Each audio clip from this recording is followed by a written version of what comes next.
Good evening, everybody. It's February 15th. It's a Tuesday. It's a rare Tuesday with Mosh. Doesn't have the same alliterative quality, but I hope everyone had a good Valentine's Day, Al. Well, we did it.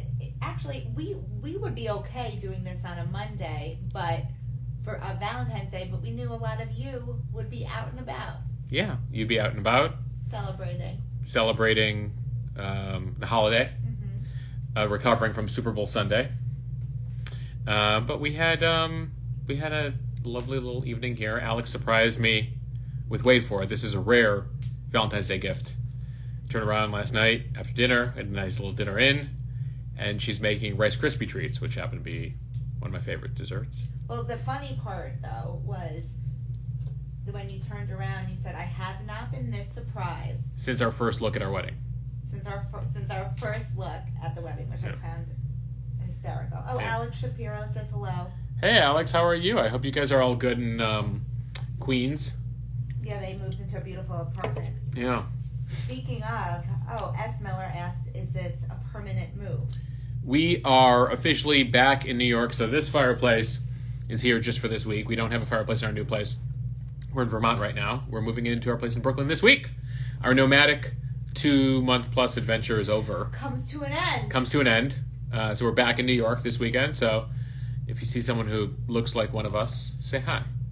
And hopefully if it's a doppelganger, they're friendly. It's kind of been a whirlwind of a week between your newsletter launch and now we're moving and getting all of that. I mean, it's a big 2022 is off to a good start. And honestly, never a dull moment around here. Never. We found that when it rains, it pours. Al, you have a question about bananas in the fridge or outside? Oh, that's very funny. There's food advice from Chitra. Hi, Al. Bananas in the fridge or outside. Husband says inside the fridge. That's very funny. So I think that she's alluding to a post that I did on Instagram about what fruits and what to put in the fridge and out. Right, to put out. And there are some ones that. So, for example, they say to keep cucumbers out of the fridge. Really? Which. Love it. Well, what's about as cool as a cucumber? There's a whole expression about it. Exactly, and that's so true. And they also say to keep apples outside, but so many people love, cold apples from inside the refrigerator. I'm one of them. Wait, what's the banana? Bananas out or bananas in? What does it say? Let's see. We're going to double check that for you. Look at we keep the bananas out, typically. We don't keep them in. But anyway, thanks to all of you who are thanking or congratulating on the newsletter. Bananas out. You've heard it here first from Alex, folks. And several people are saying the same thing with exclamation points. Thanks to all of you who are congratulating us on the newsletter. It's a very exciting development. We've officially taken this Instagram hobby quarantine activity to some real growth on Instagram to now newsletter form. I heard from some of you that need a social media break once in a while and would like to get the news on a different platform. I know we talked about it for a while, but wanted to make sure all the pieces were in place. So very excited. There's a welcome message up on the newsletter. We will begin it in earnest on Friday, just because we began midweek with the announcement this week. So Friday begins that process. It'll start at 3 times a week. The Monday and Friday editions will be free and available to anyone who subscribes. The Wednesday edition will be behind a paywall. It'll be kind of deep dive into subjects like inflation, Russia, Ukraine, kind of what we do, a bit of what I do on Instagram, but in newsletter form into your inbox. In addition to the Wednesday edition, you'll also get access to events, interviews, people that we interview for the Wednesday edition. We'll provide them on Zoom. Maybe we'll do some live events. Maybe we'll do happy hours. We're also working up the idea of a Telegram or WhatsApp thread to subscribers. So there's a whole bunch of benefits that you will get in there. Now that we have a logo, thanks to Al, who helped spearhead the new design, we are fast approaching merch time, aren't we, Al? You've been getting so many. I mean, S. Miller, Jennifer, yes. Janet, Julie. Somebody said they want a hoodie with the logo. I don't blame them. A hoodie. You wear baseball hats all the time. Yeah. So we'll get going on that. We'll get going with some ideas. S. Miller rightly asked, what if you're a Patreon subscriber? So I sent a note to all the Patreon subscribers today. Now, by the way, keep in mind, as this thing has been evolving, Patreon was kind of the first place to go to allow folks to be able to subscribe and get extra content. The newsletter now in earnest, which is on a platform called Bulletin, which is also owned by the Meta company, which owns Facebook, Instagram, WhatsApp. They also own Bulletin. And so you can subscribe there. And the idea being, guys, if you're a monthly subscriber on Patreon, go ahead and move over your subscription to Bulletin, to the newsletter.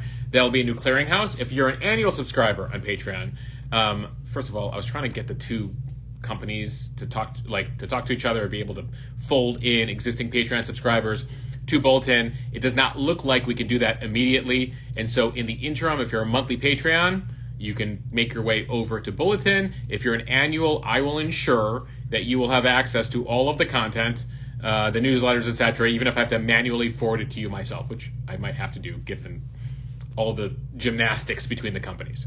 So yeah, go ahead, S. Miller, 120156. If you want to move over, move on over. I'd wait until after the live tonight, but feel free to do that tomorrow. Yogi D says, no merch, please, sweet Jesus.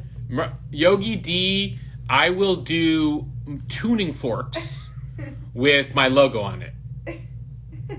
He'll use those. Will you use that? And also, Yogi D out there in California or Bali, wherever you are right now, we could do a trike with his logo, with my logo on it.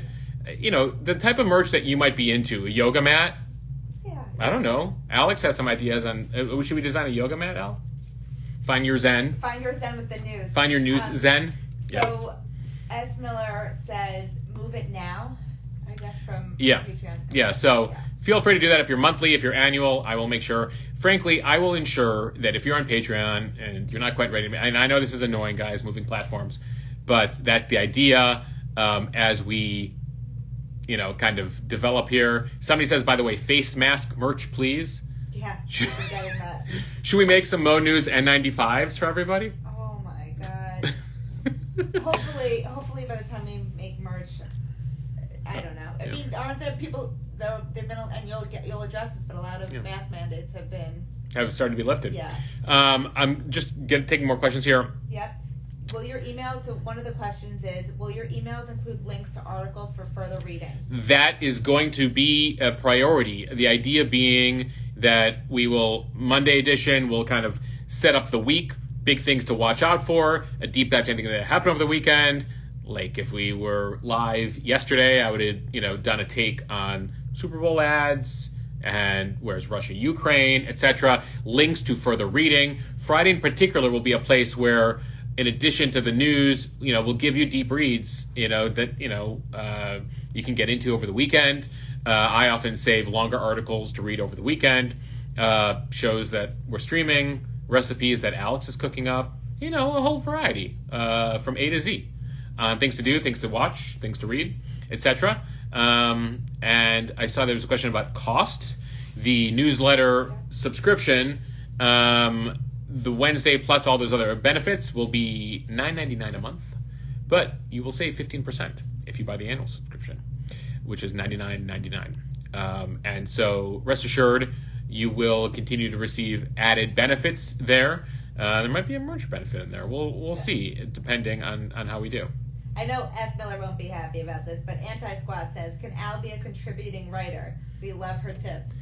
Listen, Al is a co-editor-in-chief of said newsletter, and so she sits on the editorial board, and so she feels inspired to write something. She's free to contribute to the Mo News newsletter. So I don't know if you answered this, but Shook Spice and everything, Rice says, will your emails include links to articles for further reading? Yes. Yeah. We just talked about that. Okay. And then what's the monthly subscription amount? We just talked about that. Okay. Yeah. I just want to make sure those were all. Oh, S. Miller, she says, I love you, Al. That's very nice. Okay. So, what else do we have? A lot of questions. Let's get to them. Yeah. Is the newsletter going to be morning or evening? Stacy asked. So we were thinking to put it out in the morning, Monday, Wednesdays, and Fridays. The question is, how early should we put it out? I know there's a whole bunch of newsletters that come out at 6 a.m. So do we beat everyone at like 5:45 in the morning? Do we go for more a mid-morning approach at 9:30, 10 o'clock once your inbox is cleaned up in the morning? We'll experiment. I see hearts coming. I don't know if the hearts were coming for the first part or the second part, but maybe I'll do a poll. We'll see. If it's anything like previous polls about the newsletter, you guys will be split half and half, or a third, a third, a third. So, we'll... S. Miller says early. Megan McGeegan says mid-morning. So already we have 50-50. So we'll try it out. I do hope at some point we have customization features that there are certain websites you can use that will push it out to your inbox when you're most likely to read it. We don't have that technology on the Bulletin platform so far. So anyway, we'll see what happens. Magic Mike says, do I have to sign up for the newsletter or will I get it through Patreon too? So what I was saying earlier is if you're Patreon, move on over to Bulletin. Especially if you're a monthly subscriber, if you're an annual subscriber, you've made a commitment, and I feel committed to you, and so I will ensure that the newsletter and all additional invites, content, etc., get sent to you directly for the Patreon annual folks. You're getting very nice comments. Maddie says, the only unbiased source I've ever found. Thank you.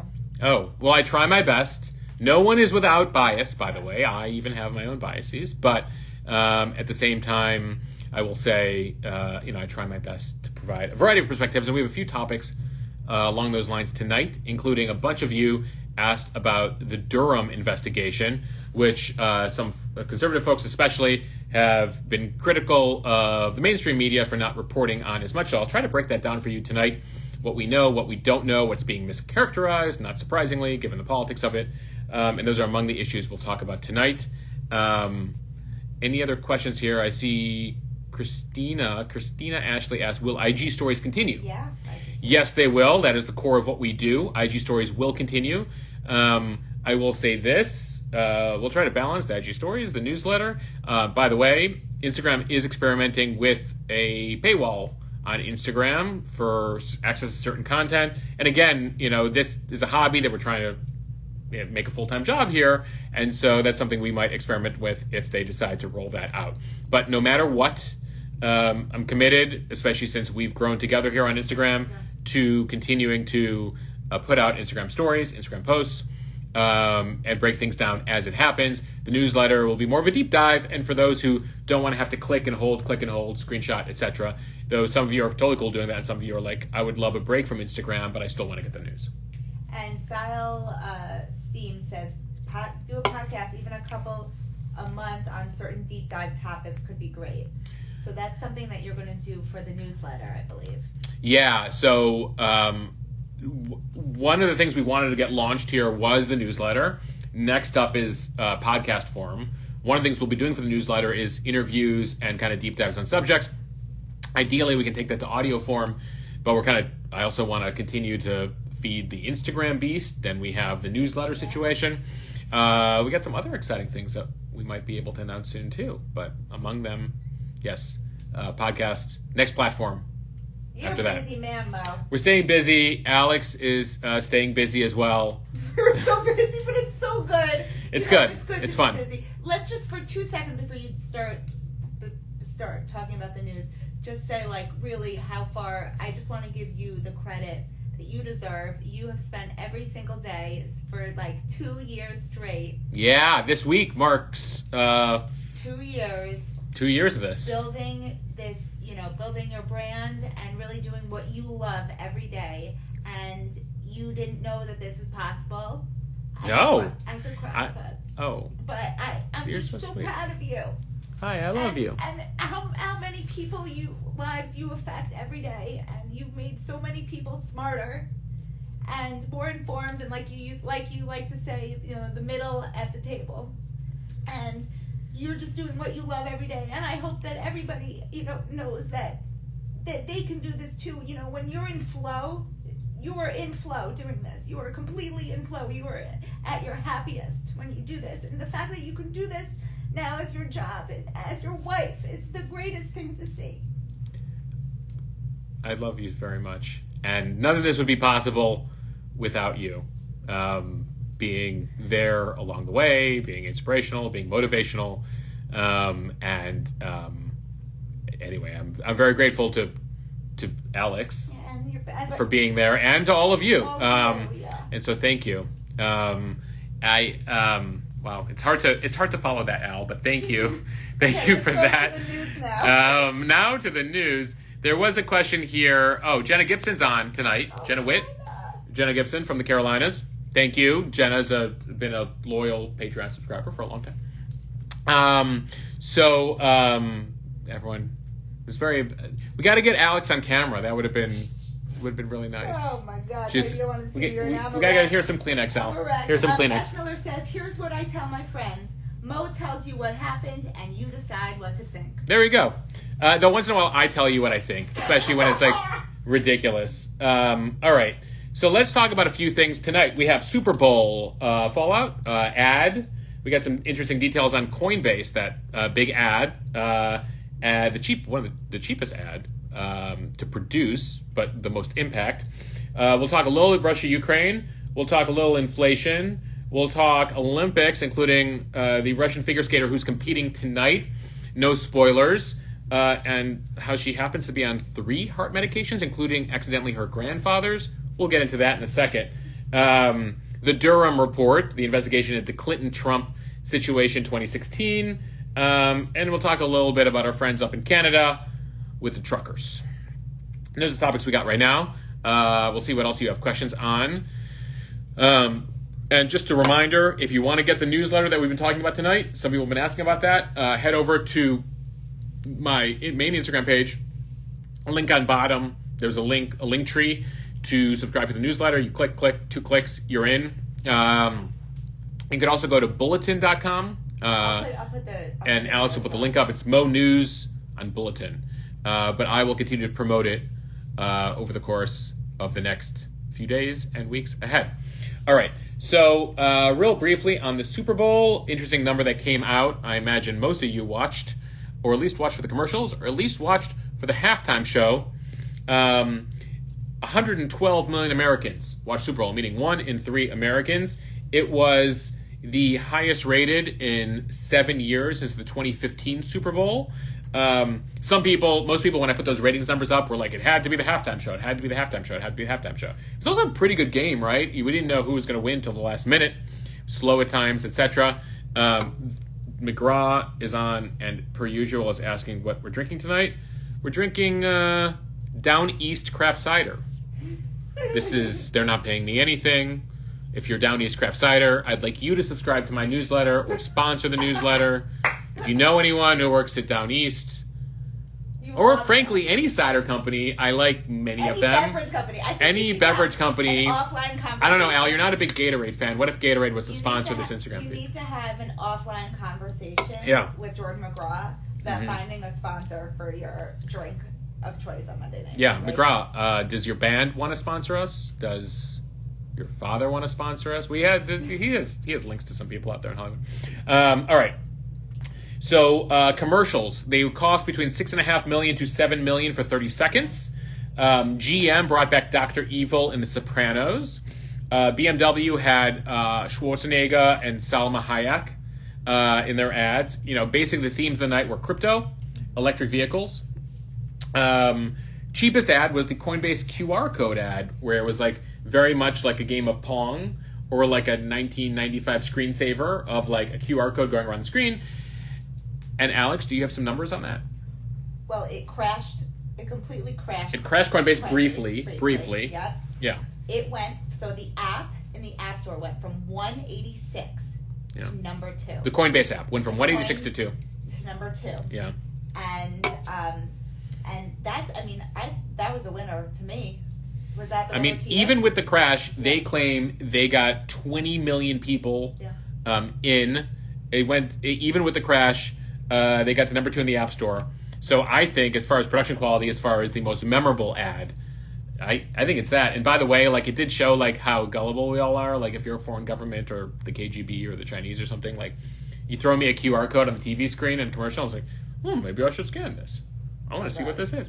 We turn like scary and sad fast. Well, along those lines, the other ad that I thought was interesting was the Amazon Alexa ad that had ScarJo and Colin Jost in it. Yeah, and they like tried to make light of like Alexa being like creepy, like knowing too much, which like we kind of get creeped out by the technology and the Google Home and the Alexa and whatever.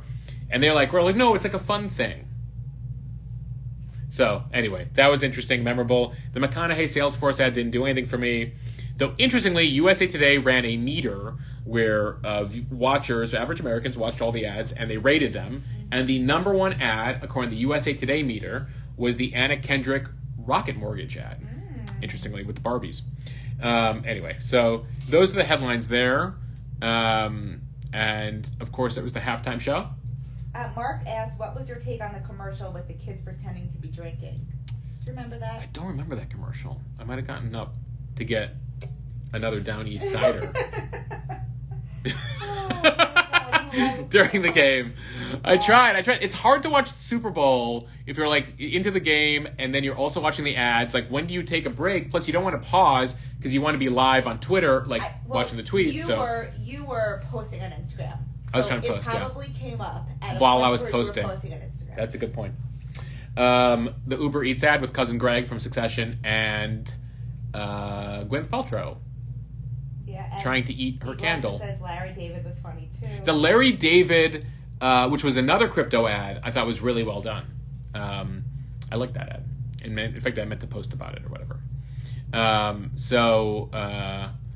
Anyway. Alexa says here, did we address the Genius Coinbase commercial? Yes.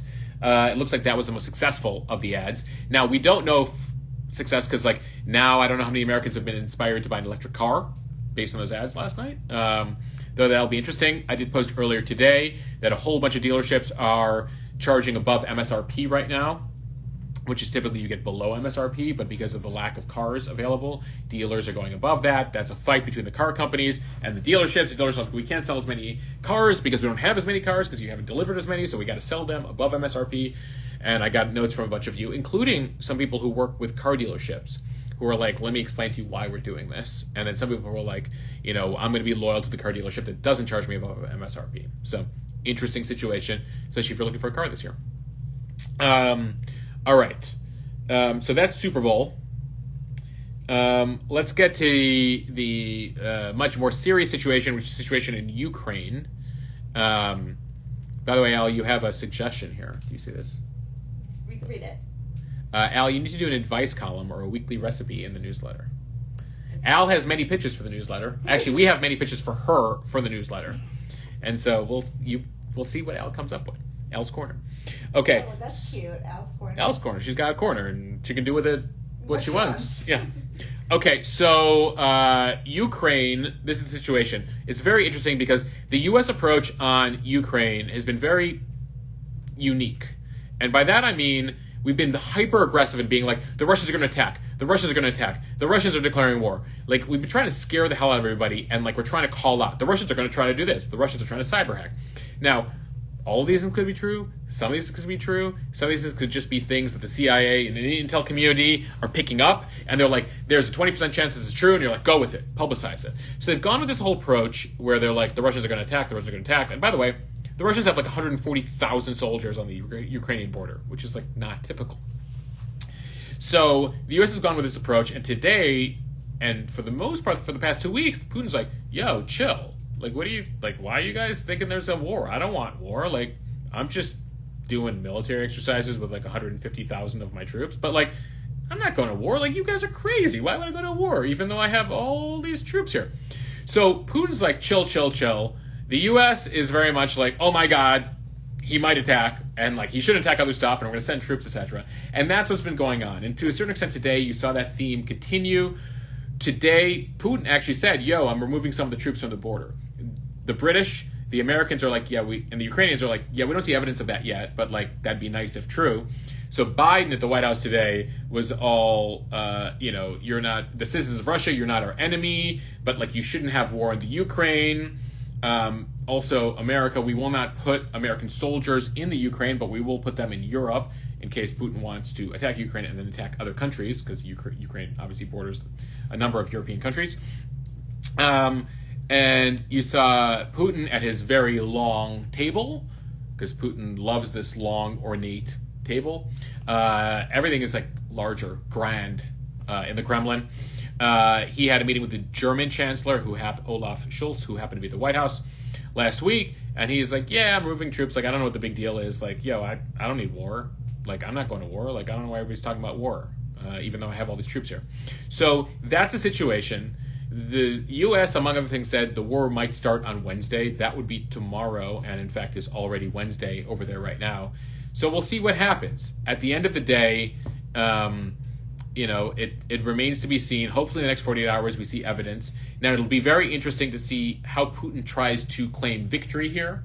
That he's like, I did this, and I scared the hell out of the West, and like Russia is strong, and Russia is central to the conversation. Who knows?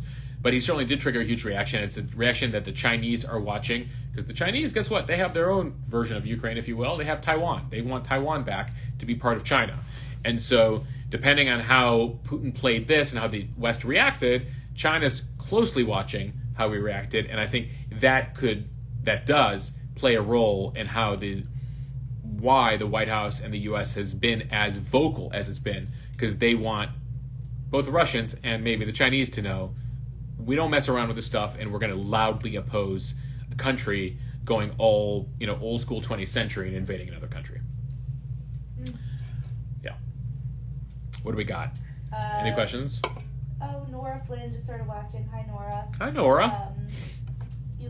Okay, so Billy Old Fart says Ukrainian citizens are laissez-faire about the whole thing. It's been very interesting. You'll always read or watch the stories about what's going on in Ukraine, and then they quote average Ukrainians, and they're like, we've been living in war for a very long time. Like, we've been waiting for Russia to invade for a very long time. Like, I don't know why everybody's so crazed about it. The U.S. is evacuating its embassy in Kiev. There's all this threat, and the average Ukrainian's like, have you been living in this neighborhood for the past, 500 years? Invasions, wars, etc. Like, we won't be surprised by anything. And we know that Putin likes to talk a big game as well. So, that's what's going on there. Though I was struck by the photo of the Ukrainian great-grandmother who was going through civil defense training.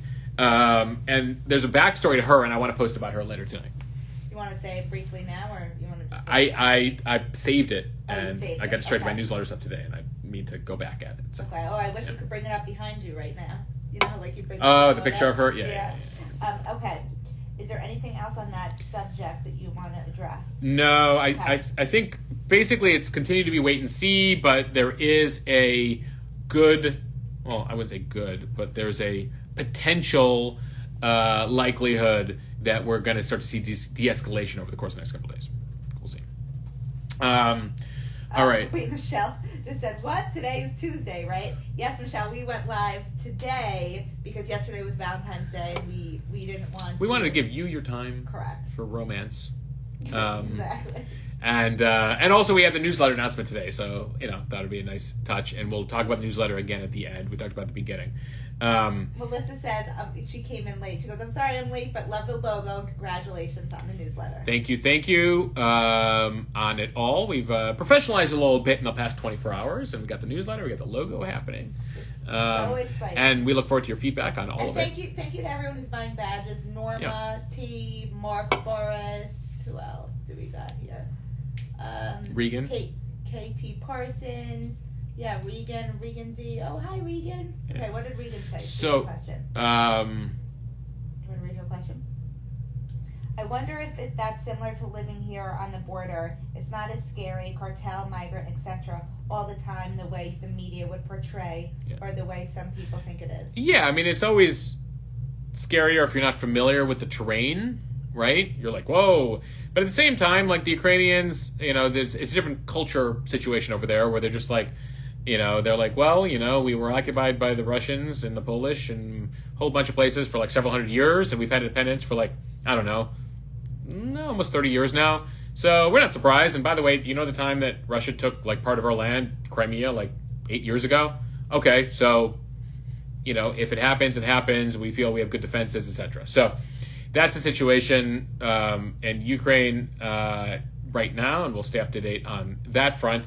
I did want to talk about inflation briefly because that popped at the end of the week last week. Highest inflation since 1982.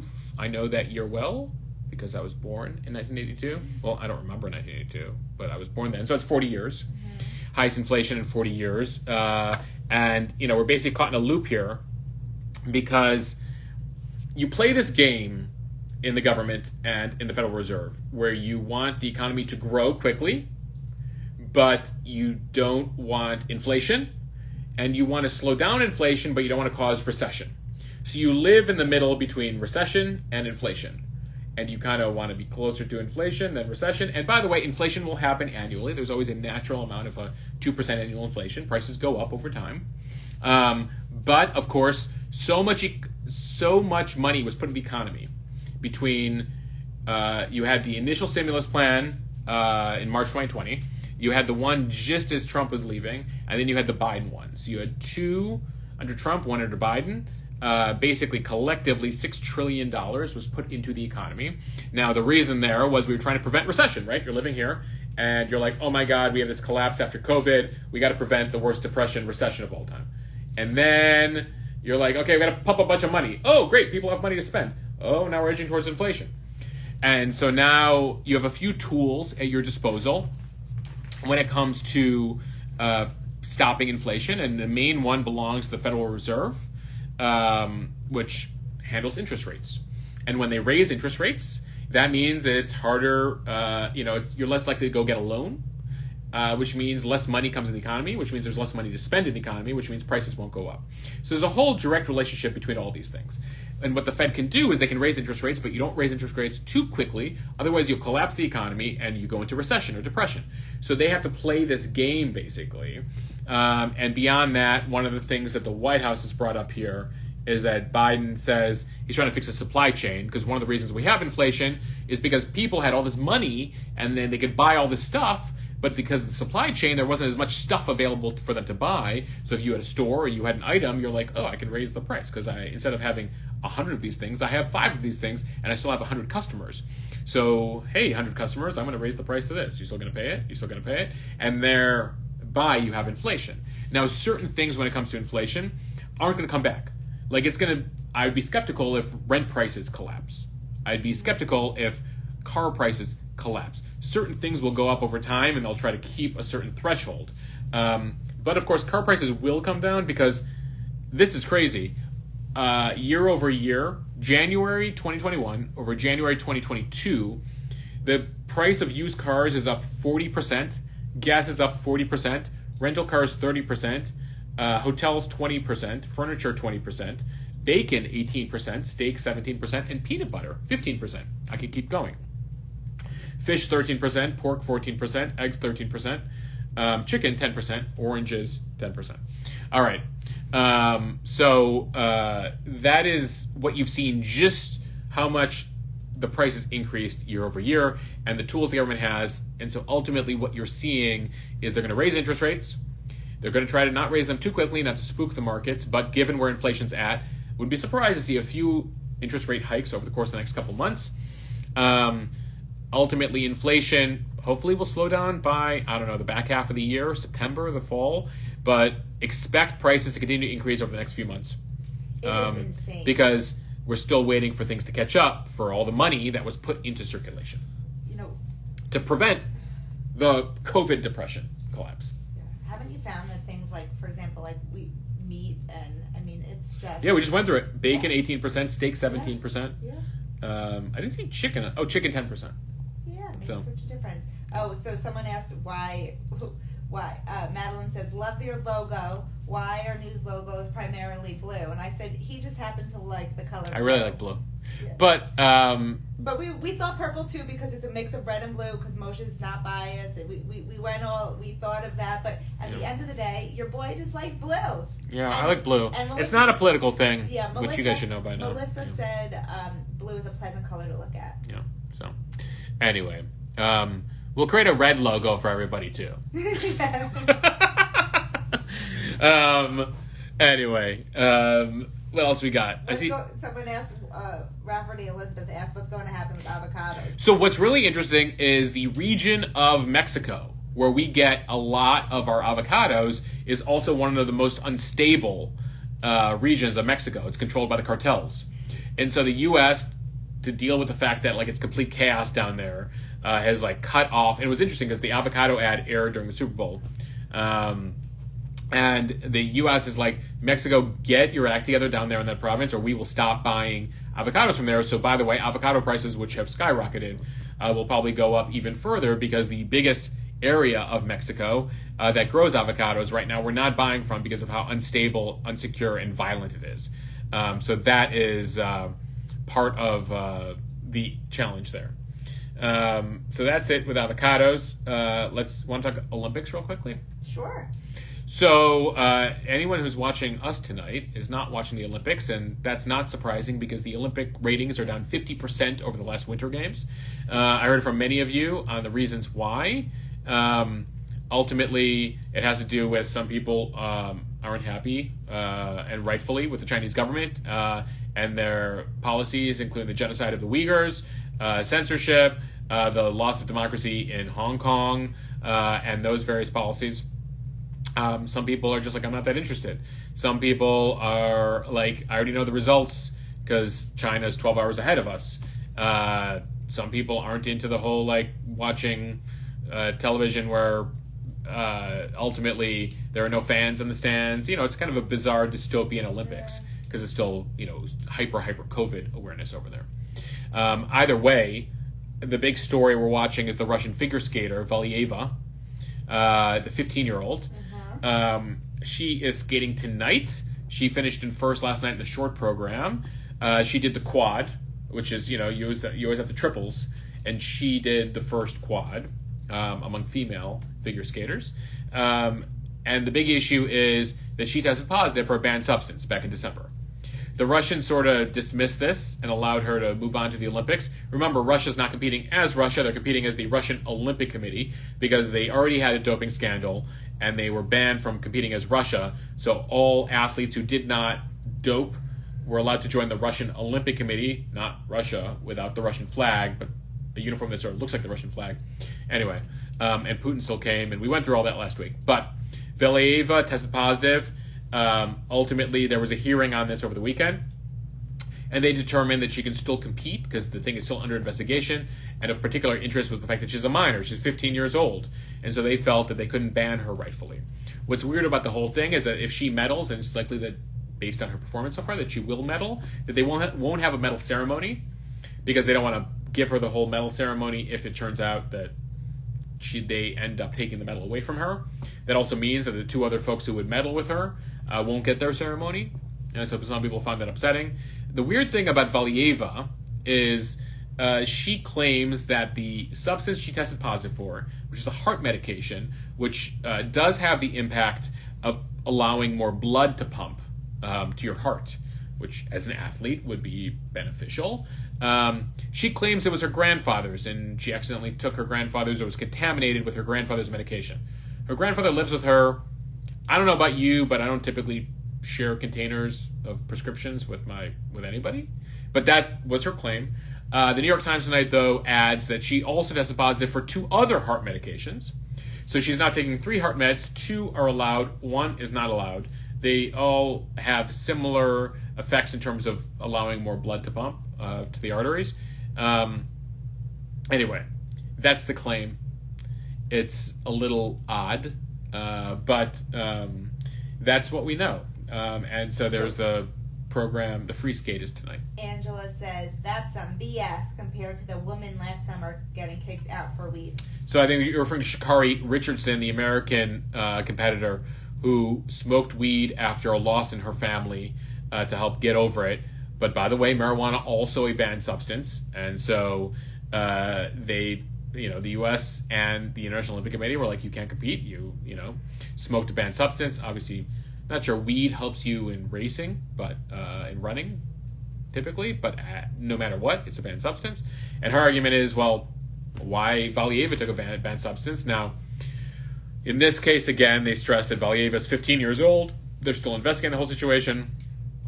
But, as we know, the Olympics and the doping associations have their own problems, and there's a problem here.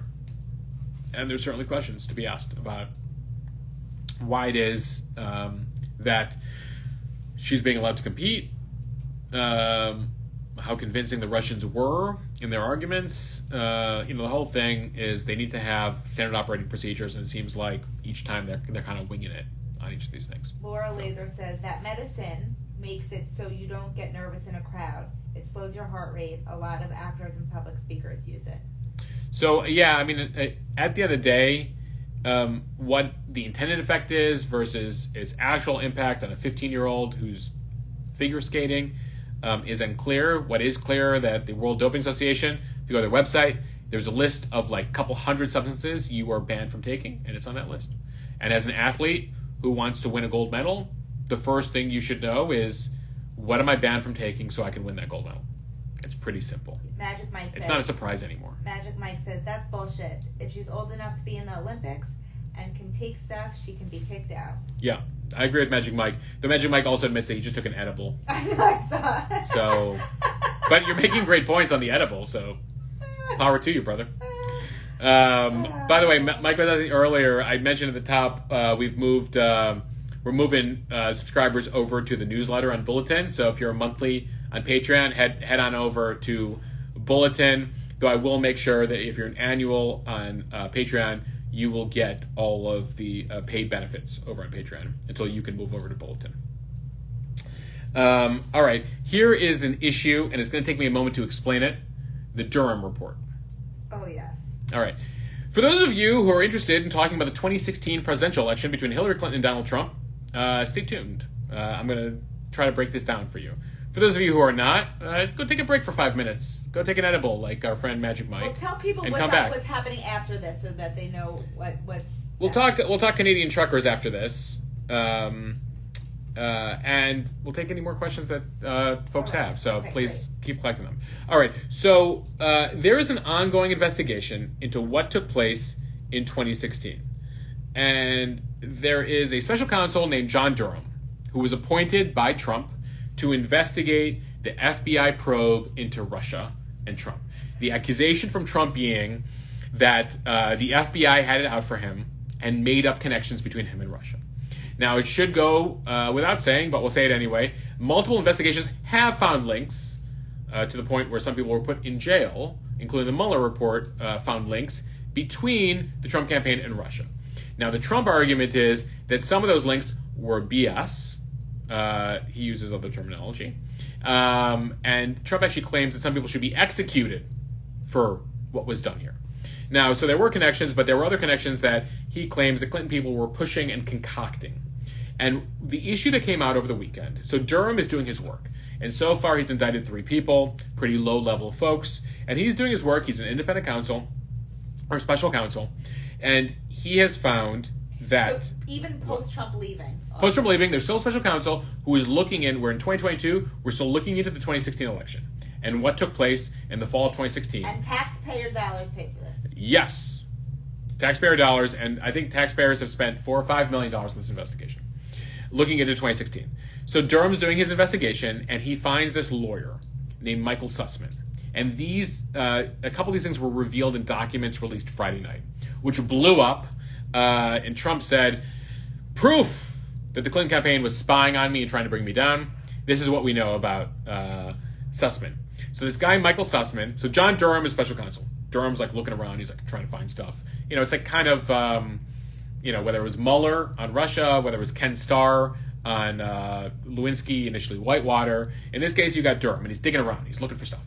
And he found this guy, Michael Sussman. And Sussman's a lawyer with links to the Democratic Party. And Sussman's accused, and this is what came out, actually, this came out in the fall. There's like New York Times stories. Mainstream media covered it. Is this leaks? Or was this all No, leaks? this was a court filing. By Durham. Okay. So John Durham, special counsel, files something and says, I got some stuff on this guy, Michael Sussman, who's a lawyer, and he lied to the FBI in September 2016. Michael Sussman calls the FBI and has a meeting with the FBI and says, Trump has these links to a Russian bank.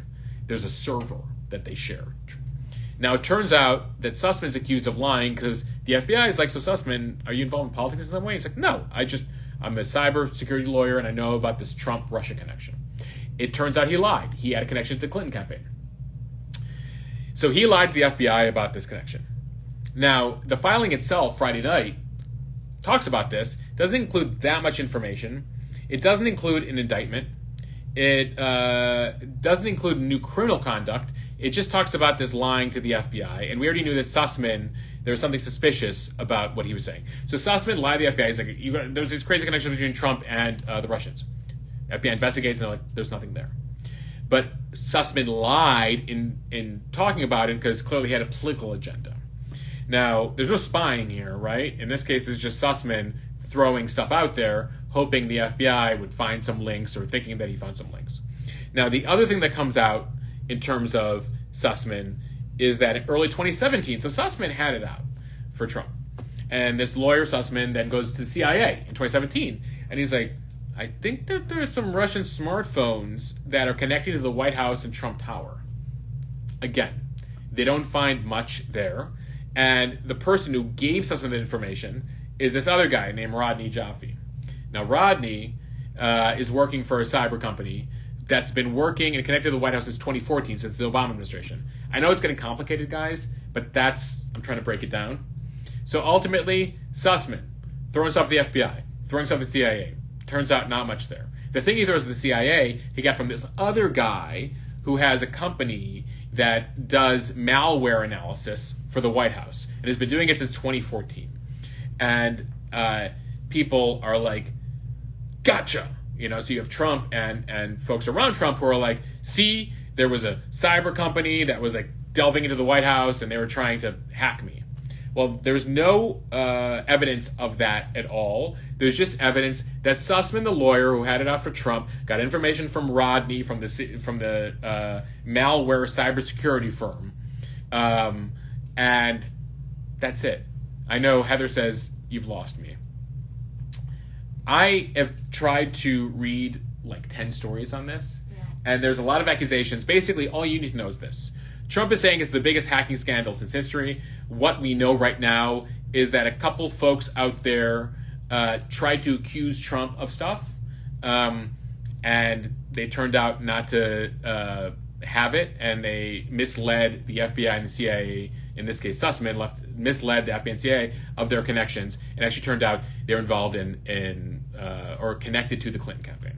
So ultimately, people loosely connected to the Clinton campaign tried to push a Russia-Trump connection to the FBI. It turns out they found nothing there. There's no evidence of any hacking of the Trump campaign. There's no evidence of any hacking of the Trump White House.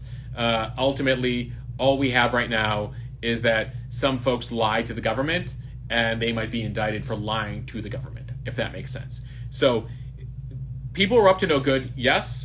Was the Trump campaign hacked in the biggest scandal since Watergate, as he said? And should people be executed over it? No. By the way, the guy, Rodney, who helped Sussman out from the cyber company, he's not indicted on anything.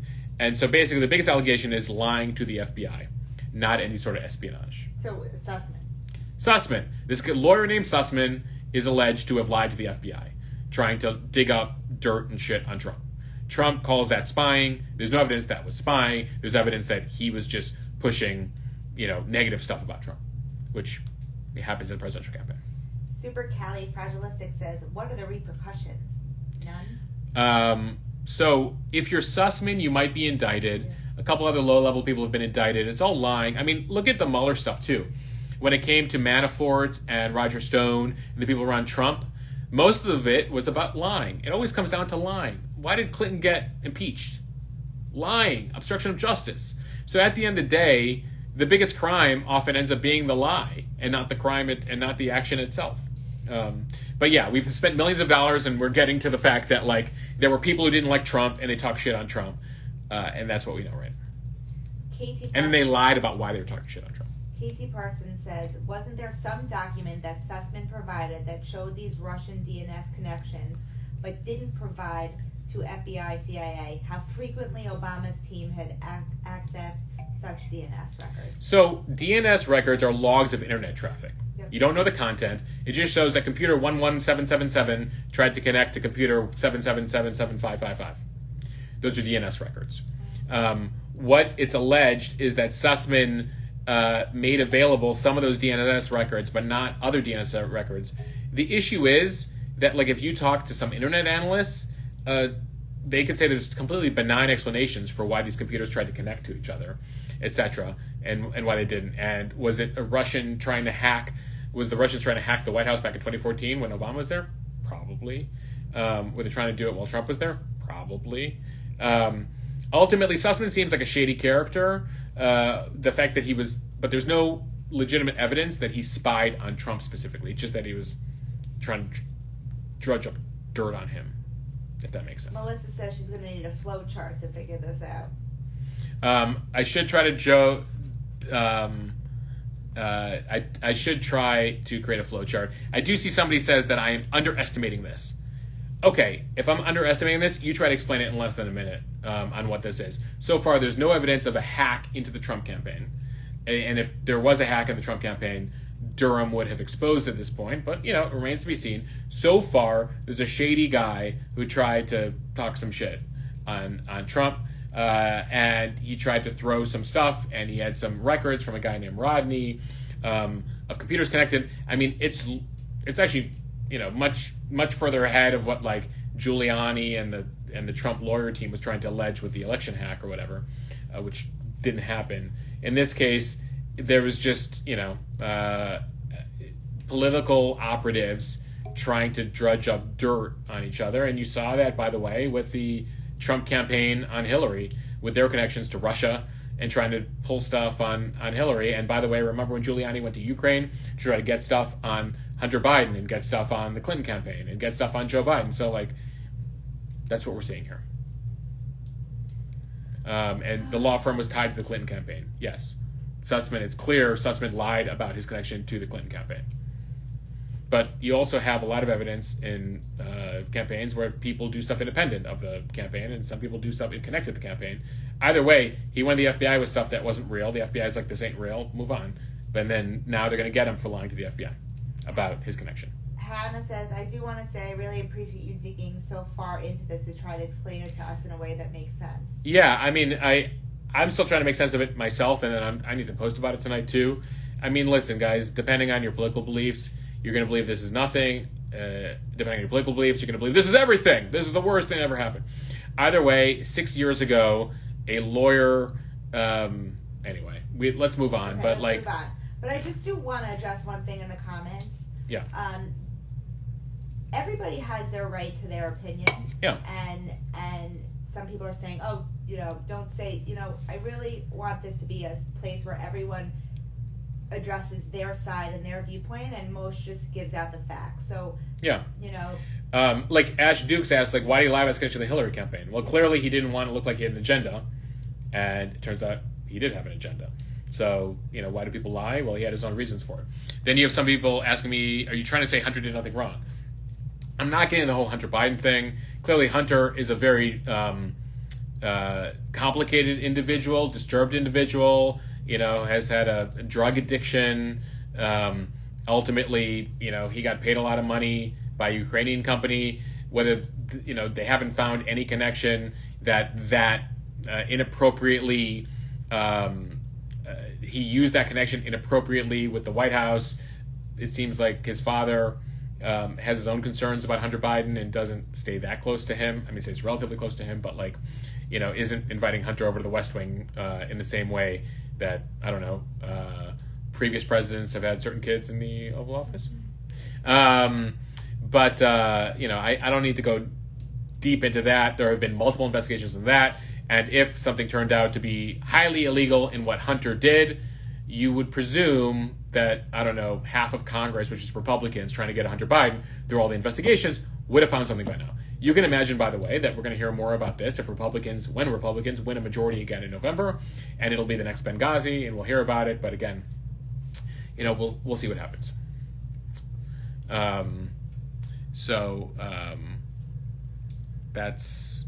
That's all I'll say about that at this point. I mean, I don't know. Reliving the 2016 and 2020 presidential campaign isn't that interesting to me at this point, but I'm just here to explain it to you guys.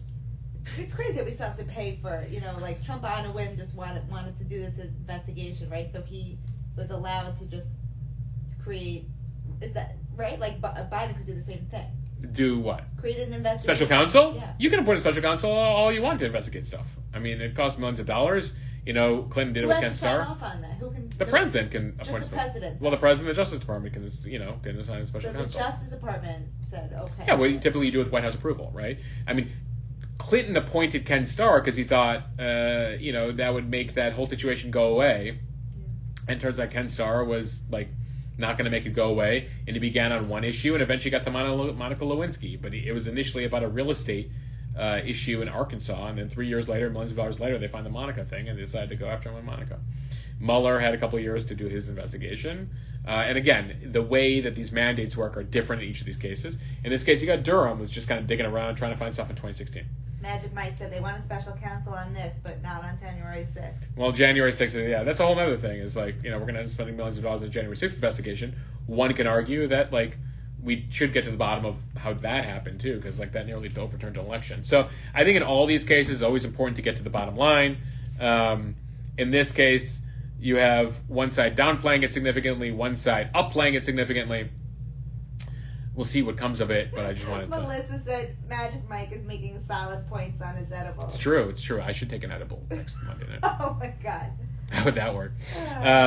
Anyway, that's what I got at this 10 o'clock. Any other questions we're getting? Wow. Let me look. Stylin Big C says, random thought. Can you teach us how to pronounce your name since you are alive? So, we should make this like a TikTok or something. We should make it a reel. So my name is Moshe Wanunu.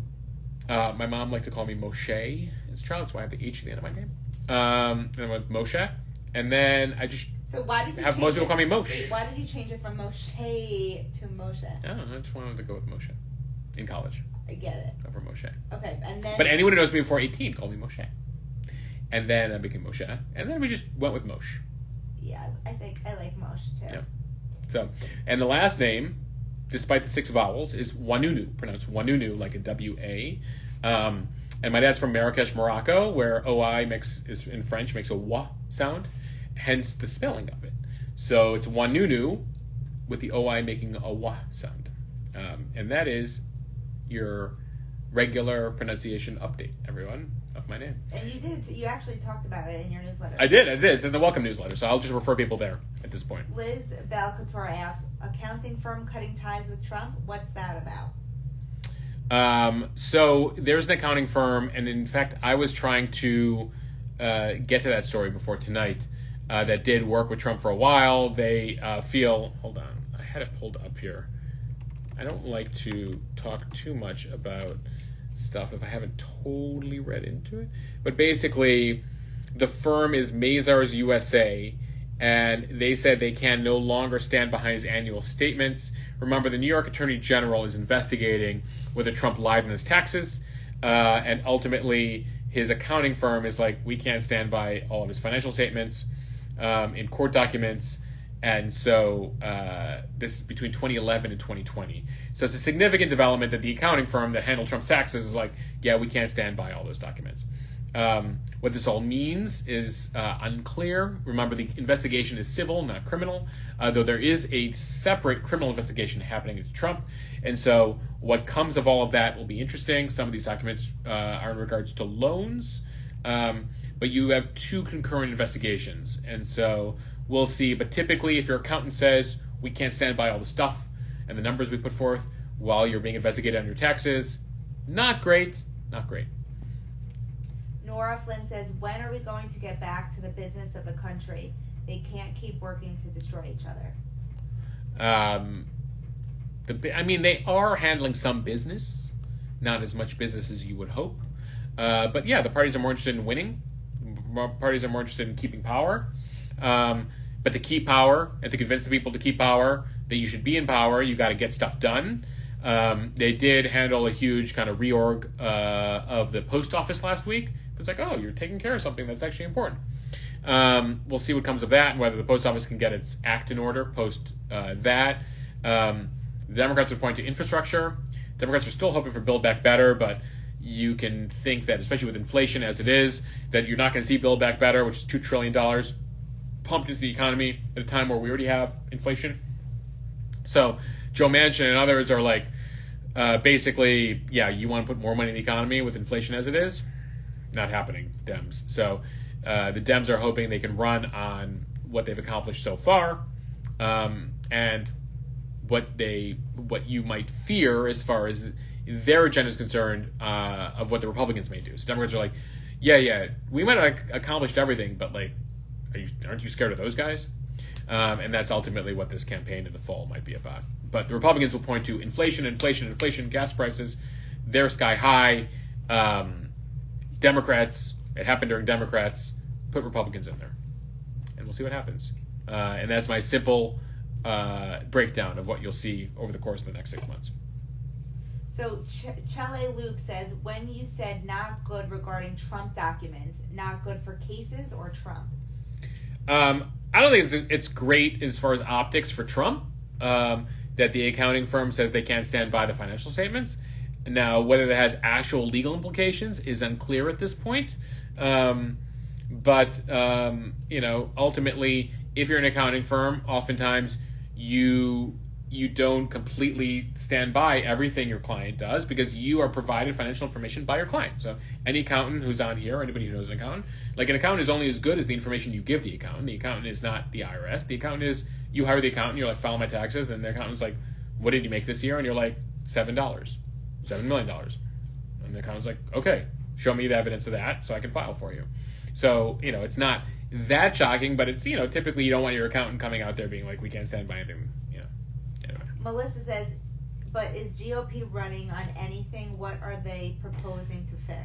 The GOP will say that they will be more fiscally conservative. They won't spend as much. That they'll investigate the Biden White House, that it's good to have a balance of power in government, that there should be people who are investigating what's going on. Now, a legitimate case the GOP can make, Republicans can make this fall, is, that whole Afghanistan thing that happened? Well, Democrats haven't really been interested in investigating what took place in Kabul and why the evacuation was a complete and utter debacle. Because, guess what? It's not going to be a great look for the White House, and the White House doesn't really want that. Well, Republicans are like, well, somebody has to look into what happened in Afghanistan. That's a legitimate question to be asked. So Republicans will say that there should be accountability, and we'll bring accountability to the Biden White House, and that we will make sure that we won't be a blank check on everything Biden wants, and we won't just be spending left and right to get to inflation. And that's the way that they'll sell their argument. Mark asked, do you predict another round of stimulus checks? No. There will be no stimulus. There will be no more money pumped into the economy at this point. They need to take money out of the economy in order to bring inflation down, is a simple answer. Okay. Grace asks, any thoughts on Biden's mental decline? He seems to flounder his words every time he's in public. And then Melissa mentioned he has a stutter. It's a medical condition. But yeah, I mean, listen, is Biden as fast as he was when I interviewed him and knew him well 10 years ago in the Obama White House? Like, when we see him and do an interview with him and he was like really on point? No, I mean, clearly, people age and they slow down. He's definitely slower than he was 5 years ago. He's definitely slower than he was 10 years ago. Whether I call it mental decline, I mean, everyone is going to call it whatever. He's certainly not as quick on things. He does have a stutter, which doesn't help. But, ultimately, the White House tries to keep him. They don't have him in front of cameras as much as Trump was in front of cameras. But by the way, the Trump people would have said, we don't want him in front of cameras as often as he's in front of cameras. Have we seen any evidence? I mean, I'm waiting for like a major leak of people, advisors who are like, we're really worried about the president. I haven't seen that from anybody who knows him. And I haven't seen, there are people in the Republican senators, etc., who've dealt with him for 40 years. And I haven't seen like a major case that like, he's lost it. He's completely lost it. But they could do that this fall, and they'll certainly do that in 2024 if he runs again. He's definitely slower than he was before, I would say. Mike Lowry says, regarding Russia and Ukraine, if we do engage with Russia over the Ukraine invasion, what are your predictions on interest rates and inflation? It's not good for interest rates. Well, it's not good for inflation if we go to war with Russia or there's a war, because remember, there's a lot of gas and oil that comes out of that region. So there's that. As far as interest rates, that means that to fight more inflation, we would raise interest rates more. We got more people on Biden here. Very strenuous and sad for him. He talks gibberish. He's senile. Listen, we could play some sound bites where he's not making much sense.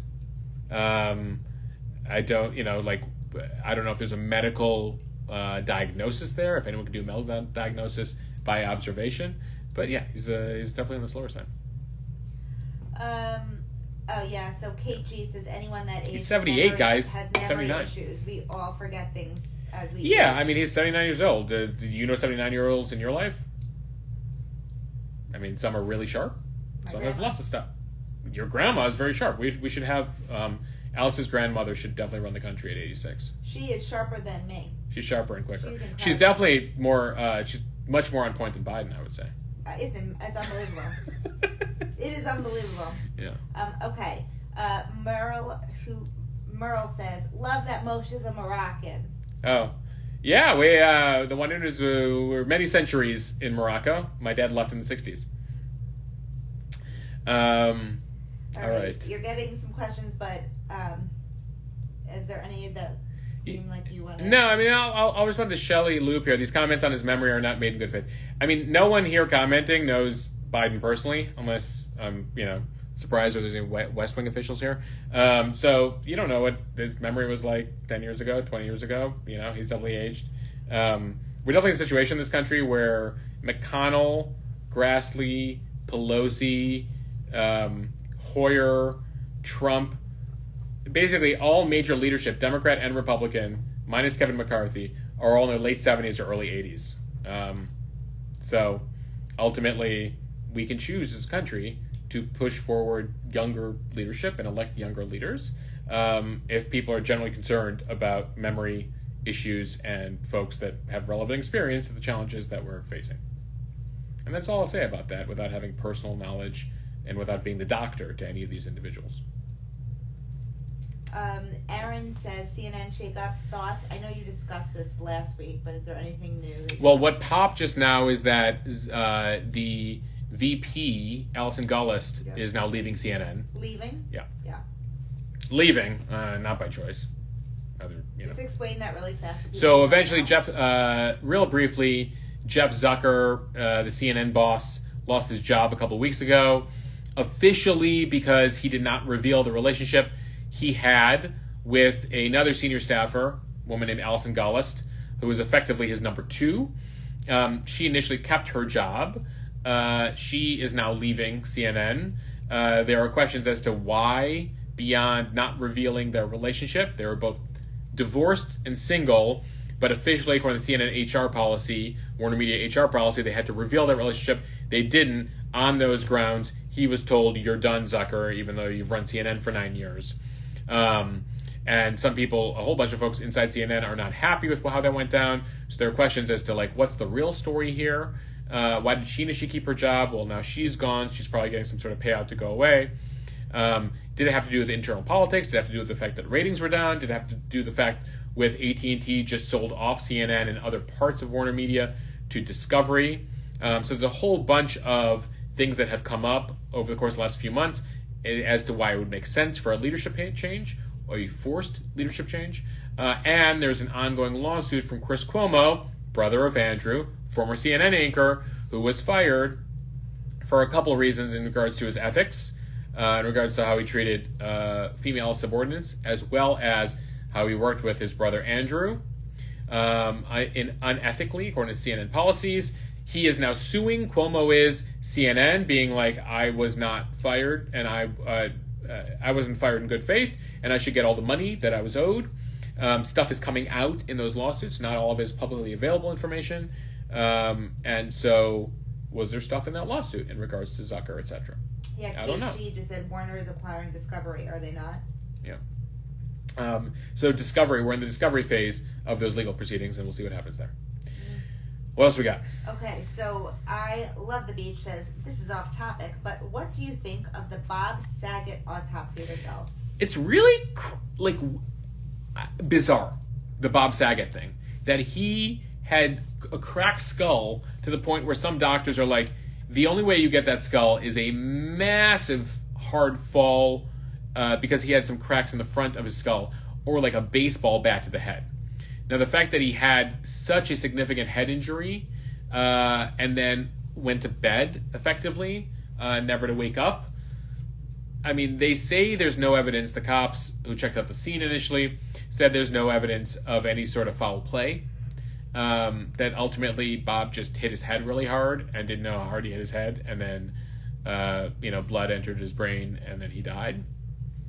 All I read is that it's kind of a crazy injury to have. I guess he was on a couple medications that a couple people messaged me about that said that like they definitely woke up in weird spots taking those medications, and the names of the medications escape me right now. So is there a chance he took those medications to help him with sleep? He woke up, he had some crazy fall, but he was kind of out of it, and he went back into bed. Possibly. We're only as good as the folks who found him in the morning and determined there was no evidence of foul play. And if they didn't find other bruises or scratches on his body, he didn't fight, etc., but nothing appeared to have been stolen from him. So who had it out for Danny Tanner and slugged him in the head, put him in bed, but then didn't take anything? I don't know, guys. I know everyone's into conspiracy theories these days. There must be, between the medication and some sort of significant fall that he might have taken, an explanation as to why he went back into bed with appeared to be a cracked skull. I don't know. All right, there was a lot that happened with Kanye, but I don't think that you have Kanye? Whenever I will say that there's so much that happened with Kanye this week, and every single time I try to talk to you about it, you have no interest. The Kanye stuff? You have no interest. I just find the whole situation really sad. Yeah. He has severe mental health issues, and so the Kanye situation, it's, you can poke fun at it. It just is a sad situation. He's desperate to be with his kids and have his ex-wife, Kim Kardashian, back. He's, going off on social media. He finds this, problem child, Julia, what's her name? The girlfriend? Julia Fox, but now they're broken up. Yeah. He wears, the weird mask to the Super Bowl with his kids. I mean, something's off with this man, and he needs help. And I just feel bad about the whole thing. Yeah. It is very, very... It's sad. It's sad, and some people are saying it's reached scary levels, in terms of what's going on with him. He's trying to do this now because Donda, his album's coming out, and that he's trying to bring publicity to Donda. Yeah. This album that we've been waiting for how long? How many years have we been waiting for Donda? A lot of years. Anyway. But yeah, he needs help. Faith Namaste says he needs help. He needs help. It's sad. I noted. Not Pink Boots and Jamie Spears should be Ye's conservator. Noted that the anniversary was last week of Kanye's College Dropout album. 18 years. Which I noted I was on campus for him playing the Spring Fling concert at GW. What was it, 18 years ago? And incidentally, I found one picture from the GW newspaper that day, a guy named Brandon Perlman, who happens to follow me, and he's like, thanks for showing my photo from 18 years ago of the Kanye concert. And somebody else who was at that concert sent his photo to me of the Kanye concert that day. I mean, it was pre-iPhone era. I think I might have taken a picture that day with my flip phone. When you could take those first photos and they were highly digitized. So I don't have a photo. So I said Donda. I said Donda's second album. It's Donda number 2. Donda 2. Donda 2. Just want to confirm that that's what I meant. Sorry, everybody. Yes. Donda 2. Yes. So this is promotion for Donda 2. I think he needs help, and I feel bad about the whole situation. And really that there's kids involved in this. He's got a few of them. Kim and him had 4 kids? 3 kids. 4. All right, everybody. It's been an interesting evening. Thank you for all of your support. Especially to all of you who already subscribed to the newsletter. If you haven't subscribed to the newsletter, head over to the main Instagram page, click down to the bottom link on Linktree, and head over and subscribe. There's also going to be a paid edition on Wednesdays with deep dives on topics, and that'll give you access to events, live and virtual, and some other things we have planned. If you're a Patreon member, head over to Bulletin. We're porting you over there. If you could do that manually, I would appreciate that. Because right now, it's hard for me to connect the two. If you're an annual subscriber on Patreon, I will make sure that you will get access to everything. And so I appreciate all of you and your support as we continue to officially now, we're on 2 platforms. We've got Instagram, we've got the newsletter. All right, guys. Thank you, everybody. Thanks again for all your questions. and we like to hear everyone's all sides. Yeah. Right? It really makes for a good conversation. It makes for a good conversation, and ultimately, I know that everyone has their personal feelings on these things, but I try to, break it down to the extent that I can, and what we know, and what matters, and what we don't know, and it is what it is. But thank you guys for all the support, and first official edition of the newsletter will begin on Friday, and we'll go from there. But you can still catch us here on Instagram. Bye, guys.